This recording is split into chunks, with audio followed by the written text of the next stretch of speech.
Let's move on. Let's look at this one here. This is a ruin at the Bendigo goldfield. Now, first of all, are we happy with the straightness? With some images, it's really important to see the straightness. Now this one looks like it might be bending back a little bit. We could adjust the straightness using the straightening tool, and we could say that if we wanted that line there to be vertical, we would just run this down. And it has changed it. Okay, it hasn't changed it much. Let's try it again. We'll just put some. Let's make this line here horizontal. This will make a big adjustment, so you'll see what it does. It's going to be a silly adjustment though. Right, and that's now made that line horizontal and corrected everything around that. And it's already gone to the crop tool. You can see that the crop tool, the straightening tool, goes straight to the crop tool when you're finished with it. Actually, since this was a silly adjustment, I'm going to turn that round backwards and think about where I want to crop this, where I really do want to crop this image. Maybe something like that. That's putting the building more towards the edge, foregrounding the tussock a bit more. So we'll hit enter to accept that. That's what we're going to be working on. Okay, go to the basic tab. It's a good place. You really want to start here because this will set you up for the rest of everything you do. Now, what I'm concerned about is that we don't blow the whites out in these clouds. So we've got this is actually looking pretty good. If it was looking wrong, I'd be concerned. I kind of think this is actually a pretty healthy histogram. This is the warnings, the highlight clipping warning. As I increase the exposure, I'll turn that off. Now we've clipped those highlights. There is no information more in those red areas. So you see we can actually go quite a long way with the new version of Photoshop. Now there's still some information that we haven't clipped that severely, believe it or not, even though it looks totally overblown. We don't want that. I'm going to just take this right back to 0. That's pretty much bang where we want it anyway. Contrast. A small increase in contrast might be just all we need there. Highlights. No, I don't know that we actually want to change this much at all. If we take that down a bit, it gives us a little more detail in the clouds. That's looking good, I think. Blacks. I used to take the blacks down always in the old version of Photoshop, just a tiny little bit. I think it will help to give us a bit of definition in here as we carry on. Clarity, I think we definitely want to increase the clarity because these tussocky things will come out very nicely as we increase the clarity. We haven't even got there yet. I'm going to put this into black and white, I think, because I think it might be a very good black and white image. And so I'm not going to worry about the vibrance. So let's put it into black and white now so we can see what we're doing. Convert to black and white. Okay, now we get some interesting things going on here. We have the color controls here because we hit convert to grayscale. We've gone to grayscale mix. What we can is we can take the blues down and look what happens to the sky.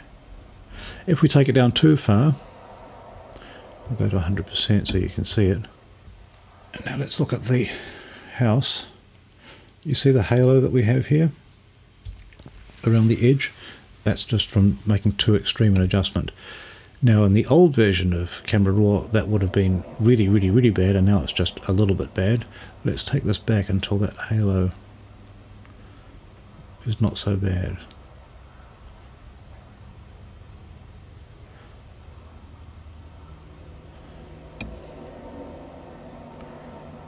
Maybe that will do us. Let's go back to fit in view. I think that's going to be fine. What other colours we might take? Sometimes it pays just to experiment and see what moving the colour sliders do. And I think that's working quite nicely. It's working well in those textures. We come back here and now let's look at the clarity. Pays to be looking at 100% with clarity just to check that you're not doing something really bad. In the old versions of Photoshop, too much clarity will produce halos. The new version, it's much better. It doesn't really produce bad halos the way the old version used to.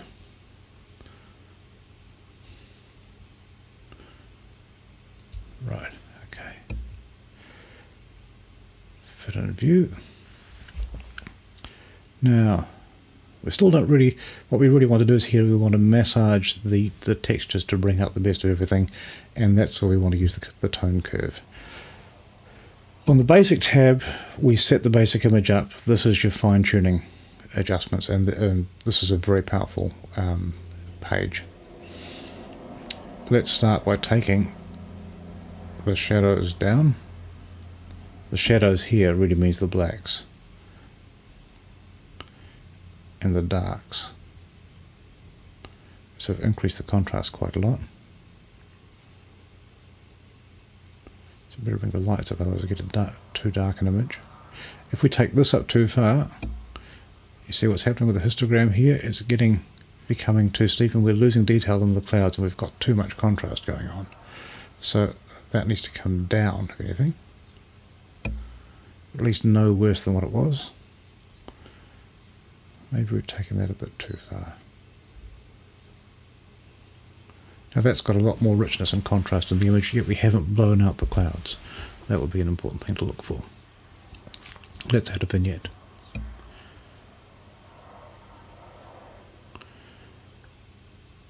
I mean, there's a full vignette, and it's not looking too bad.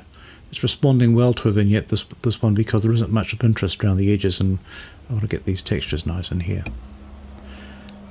Okay, I'm going to look at the split toning tab here, and we're going to add some colour. We've taken all the colour out, now let's add a little bit back in. Let's take our shadows and we'll put them to a sepia tone and increase the saturation. You see that's it's a bit pinkish. I'm going to add too much, then back it off.